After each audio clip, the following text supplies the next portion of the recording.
Okay, I need something to throw. I need to just toss something because it's so good. How does Renee Rapp do that? Let me tell you. Let's get into it. Hey everyone, I'm Amber Maud Cathy. I'm a voice teacher, vocal coach, and vocal health specialist with 20 plus years of teaching and coaching experience, 30 plus years of singing experience, and I'm the owner of Evolve Vocal Studio. And I'm borderline giddy because today we are jumping into Renee Rapp's killer debut performance on SNL of her song Snow Angel. So what I really want to do is break down some of the techniques she uses to get some of the sounds that she has in this song that are so good, and then how you can use those techniques to get similar sounds in your own voice. So let's just jump right into the first part of the song. First to arrive, last to leave. What's misery without company? Beautiful, beautiful. It's hard to laugh when it's hard to breathe. It's white outside, but red underneath. Feel the tip of my nose, it's burning but it's ice cold. All right, let's stop right there. Such just a gorgeous start. And I love that she uses this really light, delicate upper register, head voice, falsetto, whatever you want to call it, to start off. Because one, that sets up her agility and flexibility throughout the entire song. That muscle that's responsible for that light work that she's doing is our stretchy muscle in our vocal folds, right? It functions a lot like a tricep. So she's getting that nice, agile, flexible, light setup, which is going to really help her when she goes into this powerhouse mix. And then the powerhouse part is even more impressive because she started with such a different tonal quality and dynamic here. I love a powerhouse vocal myself, but if that's all it is the entire song, it starts to feel like the voice comes so much at you that it's like getting punched in the face. So really quickly it goes from impressive to a little bit like annoying and overboard.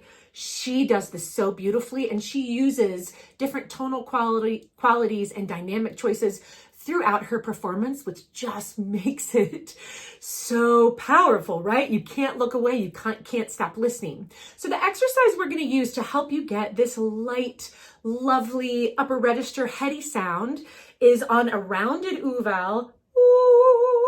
The analogy I like to use for that, or the cueing, is to kind of think of the sound coming up and out of your vocal folds like a candy cane. So versus up and out like a 90-degree angle, and of course it's not this simplistic, but bear with me. I'm going to think about the sound starting here at my vocal folds. It's going to come up, it's going to hook out like a candy cane and then come out. It's going to help you get that kind of optimal vowel and vocal tract shape to make this feel really good.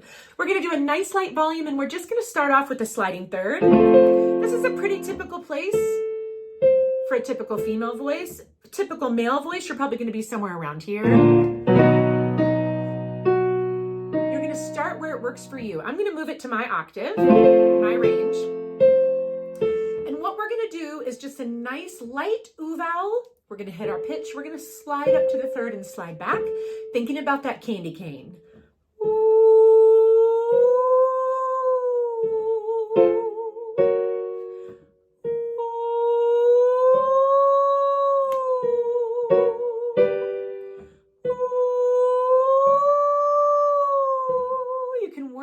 Up your range, nice light volume. When that feels good, I want to take this a step further and add a little agility to it. So we're going to actually go up 3 notes and then come down that 5-note scale. Again, thinking about that candy cane sound coming up and out.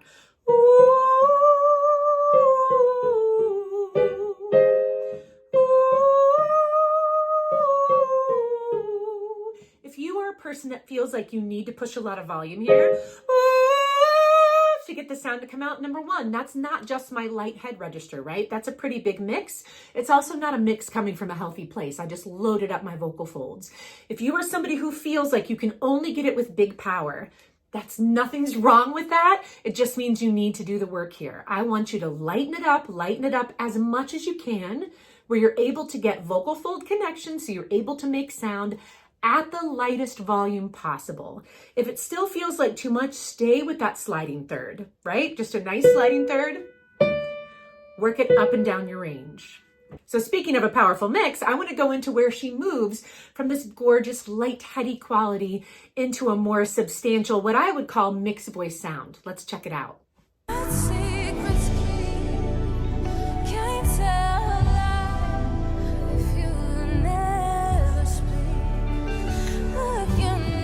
Starting to thicken up, right? She can still listen to that heady, but it's a fuller mixed voice sound.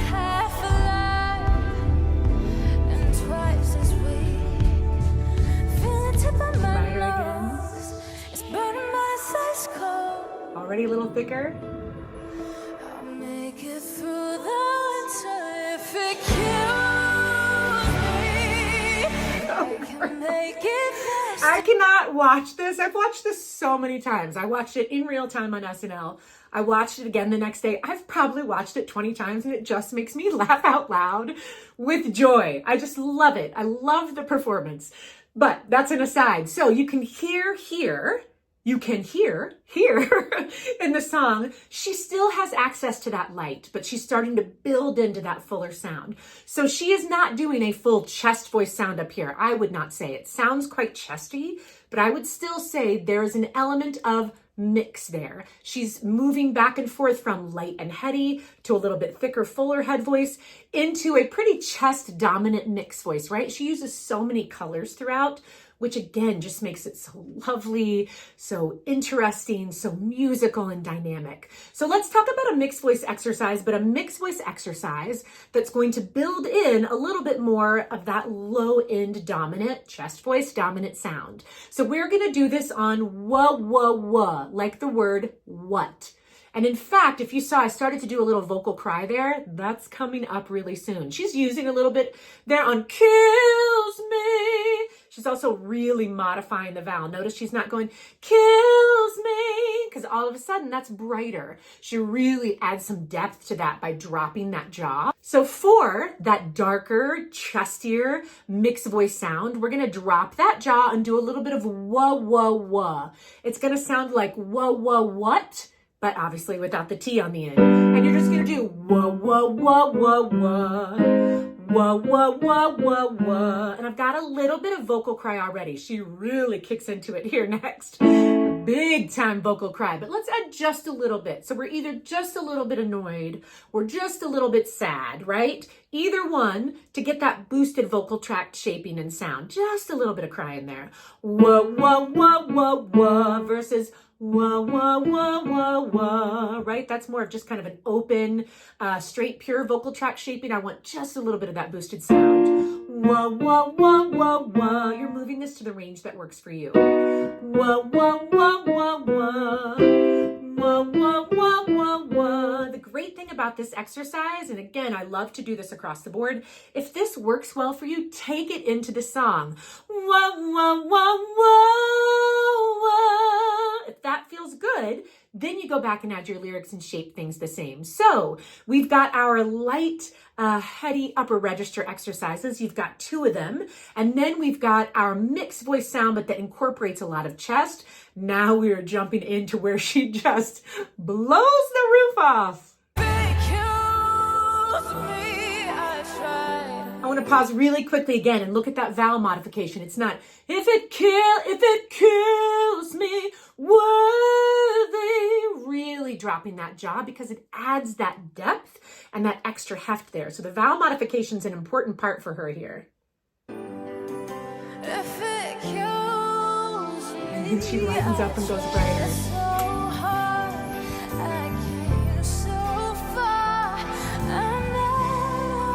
Light again. She's just setting us up for that to just be like, so impressive.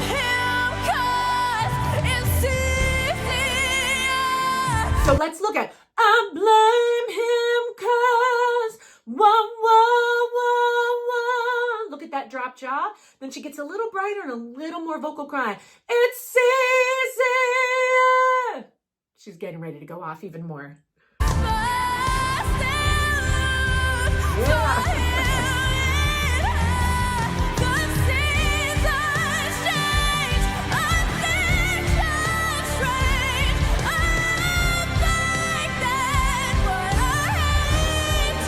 All right, so this is the last thing I want to point out. She really leans into two of the elements we were just talking about in our mixed voice exercise. Vowel modification, addiction, straight down, drop that jaw. So I love that she does that, and then she uses vocal cry so big time throughout this entire bridge. And what's great about it is vocal cry gives you that optimized boosted vocal tract shape. So here comes monster power without having to load up her voice. Because if we keep listening to this, she's going to flip right back into that gorgeous upper register. And if this is loaded up, you can't do that. You don't have that flexibility because you're laying too much weight. So the vocal cry gives her this big, impressive sound, but man, it makes it sound emotional. Vocal cry. It's the sound we make, the shape we use when we are sad, mad, when we feel emotional. So that's when we can go into our same exercise. Wah, wah, wah, wah, wah. But for this, because she uses such a big range in the bridge throughout this entire song, we're going to spread it out over an octave. We're going to repeat the top note 4 times. Wah, wah, wah, wah, wah, wah, wah, wah, wah, wah. But I want big time vocal cry. You're so whiny. You're so sad. Wah, wah, wah, wah, wah, wah, wah, wah, wah, wah. Hear the power that I can get with that. It does not feel weighted here. If you do this exercise and you're like, oh, squeezy, go back to your wah, wah, wah, wah, wah, what? Wah, wah, wah, wah, wah, wah, wah, wah, wah, wah. And notice when she does that cry, it also helps that jaw release so she gets that nice modified vowel that helps her hit the high F. I just think this performance is one of the best debut performances that I've seen, certainly in a long time. And I hope that you can take some of these exercises and some of these techniques that Renee uses in this performance and in her sound to incorporate into your own voice, your own sound. I hope you found this helpful. If you did, please hit that subscribe button. Please also comment below what worked for you, what didn't, and let me know what other artists you want me to go in and break down the technique so you can start to use some of those sounds in your style. If you found this helpful, I have a course that is all about these kinds of sounds, erasing your vocal break, having power, mixed voice, and it is called Erase Your Break. It is 50 videos, 40 downloadable exercises. It's just a powerhouse of a course to help you make powerhouse sounds and all kinds of sounds, because powerhouse aren't the only ones that are impressive. So please check that out. And the Erase Your Break is part of one of my Vocal Pro membership options. I'm so excited because we now have 3 different membership options and tiers for the Vocal Pro membership that includes everything from a monster online voice gym, live time with me, a weekly vocal workout, and courses like Erase Your Break. And options start as low as $19 a month because I want to be able to meet as many people where they are in their vocal journey and what works in their budget. So check that out too. Happy singing, everybody.